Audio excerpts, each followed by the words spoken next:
What's up, guys? Ian here, bringing you guys our... Ooh, whoops, I definitely forgot to hide the logo there. Whoopsies! As you can tell, the last team builder I did was for NCL semifinals, so that was a long time ago. I haven't recorded a team builder in a very long time, and I'm actually... I have an inflamed rib right over top of my lungs, so it's actually very hard for me to breathe at the moment. But I'm still going to get through this because content is content. So, I'm bringing you guys week 1 team builder for Hive Kakuna Season 6. We're taking on Leo and the Mexico City Wallbreakers. His team consists of Zera Aura, Conkeldurr, Empoleon, Alchemy, Palossand, Grottle, Megadiancy, Dragonite, Mandibuzz, Meloetta, and Talonflame. Priority users in the Conkeldurr with Mach Punch and Dragonite with Extreme Speed, as well as Talonflame with Gale Wings, of course. And, no, that should Empoleon with Aqua Jet, but it's not really that relevant. Zera Aura with Fake Out, but again, not really that relevant. Hazard setting in the Empoleon with Rocks, Palossand with Rocks, Grottle with Rocks, and Diancie with Rocks. Removal options is the Conkeldurr with Defog. I have no clue why it gets that, by the way. Empoleon with Defog. Megadiancy doesn't get anything, but gets Magic Bounce. That's what I wrote down. Dragonite with Defog, Mandibuzz with Defog, and Talonflame with Defog. This is my first Gen 8 recording that I will be making. So some interesting things to look at on my team as well as Leo's team.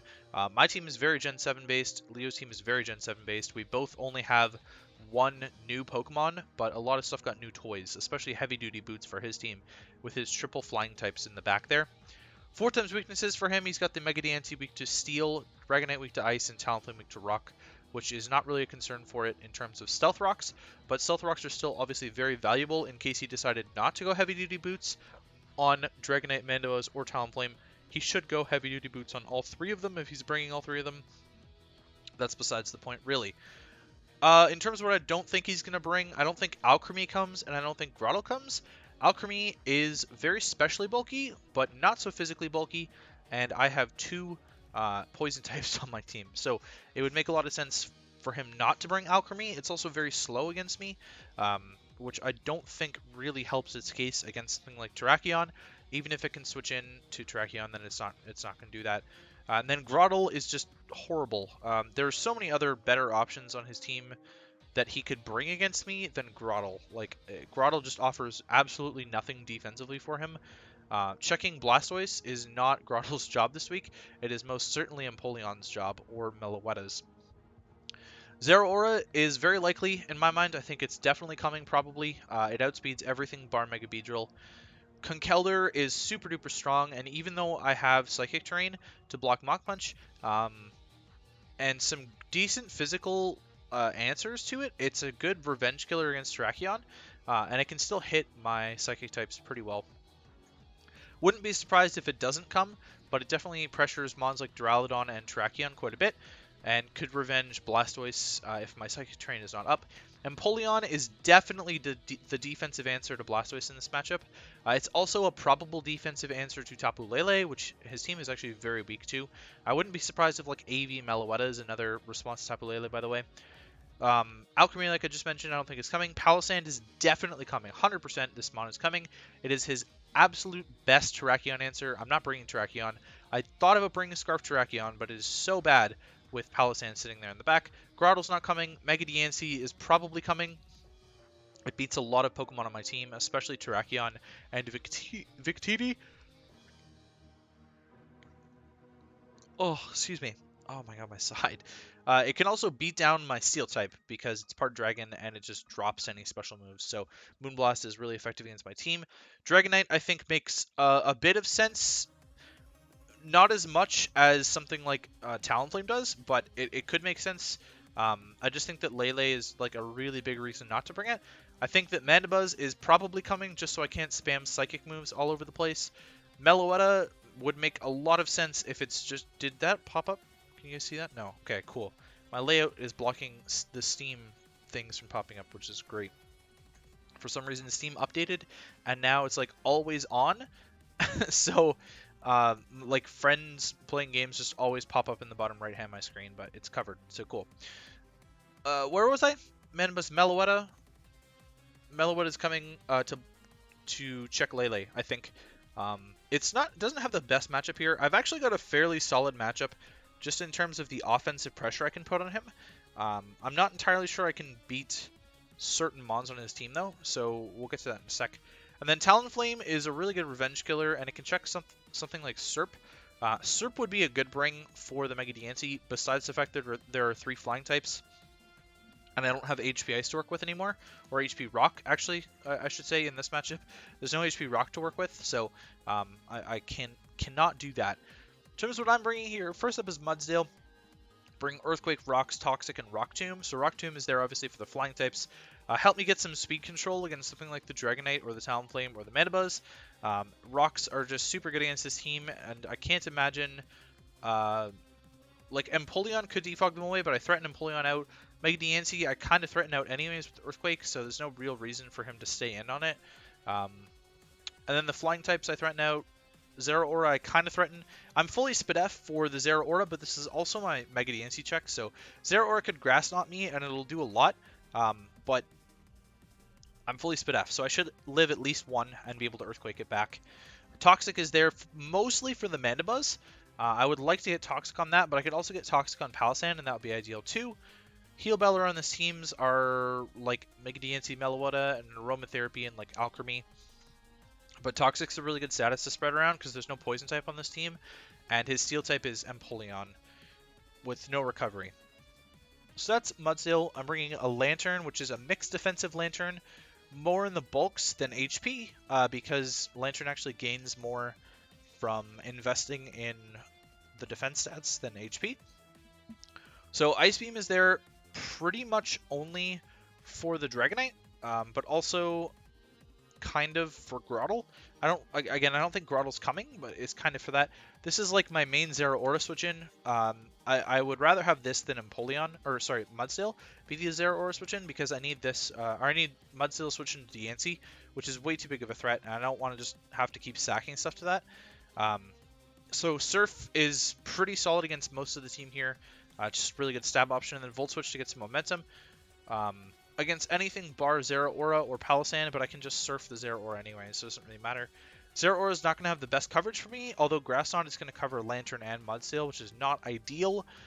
Something like Duraludon may have been better, but he can definitely pack close combat or play rough. Really, my options to check Zeraora properly are not there.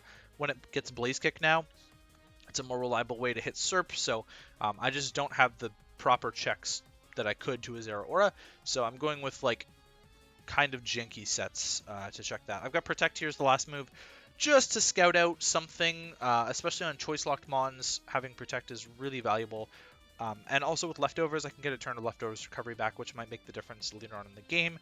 Mega Beedrill is coming with U-Turn, Poison Jab, Drill Run, and Knockoff. Really threatening mon. 2 mons like Meloetta. I threaten out the Mega Diancie, I threaten the Alchemy. I can threaten mons like Talonflame and Dragonite as well with Poison Jab if Dragonite's got multi-scale broken and Talonflame is not Gale Wings. I obviously like threaten out the Grotle. I can threaten the Conkeldurr to an extent. I 100% threaten the Zeraora, and with Drill Run I can check the Empoleon. And then Knockoff is there to just get rid of a ton of items. It's super valuable against the Palossand, which would otherwise resist dual stab. So another reason that Palossand would come. Beedrill is outspeeding the Zeraora. I'm bringing Banded Victini with Glaciate, V-Create, Bolt Strike, and U-Turn. Glaciate there for the Dragonite if I have to. V-Create is better against pretty much everything else except for Empoleon and Talonflame, which I can lock in a Bolt Strike for, and for the Diancie as well. U-turn pressure from both of these mons is pretty solid. It'll bring in something like the Palossand, and then I can bring in Blastoise on Palossand. I think Palossand gets Haze, but I'm not entirely sure on that. So Victini can bring in some other Pokemon like Mega Diancie, which also potentially just brings in my Mega Beedrill on the Diancie. There's a few different options there. Could bring in something like Mandibuzz, which I could then go into Lele on. And Lele is really powerful in this matchup as the Specs user. I just kind of get to claim one every time Lele's out there. It really just doesn't have switch-ins. Moonblast will two-shot everything except for Empoleon. which is why I have Thundershock, or Thunderbolt, I mean, sorry. Psychic is there if I can just spam it. If the Meloetta doesn't show up and the Mandibuzz is dead, then Psychic is really spammable. I have Psyshock there for Meloetta or for Calm Mind Mega Diancie. That's pretty much the only reason why I have Psyshock. Also for Calm Mind Alchemy. If that does come and starts getting out of hands for some reason, then I can spec Psyshock it, and that'll be fine. I didn't really need another move because Thunderbolt is more reliable than Focus Blast against the Empoleon. And Dual Stab just like shreds the rest of the team. Last but not least is Blastoise. I'm bringing a whiter Blastoise with Shell Smash, Surf, Ice Beam, and Earthquake. Oh, Lele is outspeeding Meloetta, by the way. Victini is also outspeeding Meloetta, and I forgot to mark down what Blastoise is outspeeding. 424. Zeraora. The Zeraora. So, Blastoise is outspeeding Zeraora. It's a Shell Smash set with Surf, Ice Beam, and Earthquake, and it's like, oh, why are you modest with Earthquake? Well, I did the calcs, and it turns out that modest, even with this, if the Empoleon is Spadef to check Shell Smash Blastoise, then Earthquake is going to be better to hit that. And Earthquake is my best move to hit that. I don't need anything besides Surf and Ice Beam for the rest of the team. But Earthquake is my best way to hit the Empoleon if it's Spadef to check Shell Smash Blastoise. Rather than Aura Sphere, which I could be running, I'm instead running Earthquake. Because it actually does more damage, even if I'm minus nature on the Blastoise at +2. So that is my team. In terms of what I'm not bringing, Hoopon Bound didn't look terrible, but also isn't great. Like Meloetta gets U-turn to punish it too, so it just really wasn't that good. There's a couple U-turners in the birds, and Mandibuzz kind of walls it to the most part without like Thunder Punch, or I guess Ice Punch in this case. Excuse me. Crobat could have checked Conk, but I think Ice Beam Conk would come, or sorry, not Ice Beam, Ice Punch Conk would come anyways for Mudsdale. Just kind of a side effect of my team, so I didn't want to bring Crobat here, and Zeraora picks on it, so no reason to do anything with that. I obviously cannot remove hazards, which is going to be a problem for Beedrill and Victini, but I'm hoping to start off the game with offensive pressure and not deal with that. Serp had a good matchup besides the flying types. Duraludon, really Mega Diancie puts way too much pressure on that, unfortunately. Especially on a team with double Fairy. It's kind of a yikes. And the Mons that I think Duraludon could normally have switched in on are like Dragonite. Or Mandibuzz, I guess. So I just didn't think Duraludon had a role this game. I originally had it over Mudsdale and then swapped Mudsdale back in. And then Terrakion, besides the Palisand, Terrakion just wrecks house here. But the Palisand is definitely coming already for Beedrill, so I wanted another defensive answer, and I think that Blastoise is a really good winning condition in this game if I can set everything up properly. So that's how I'm going to play the game. Hopefully you guys enjoyed the team builder here, as well as the match coming up, and I will catch you guys for the game.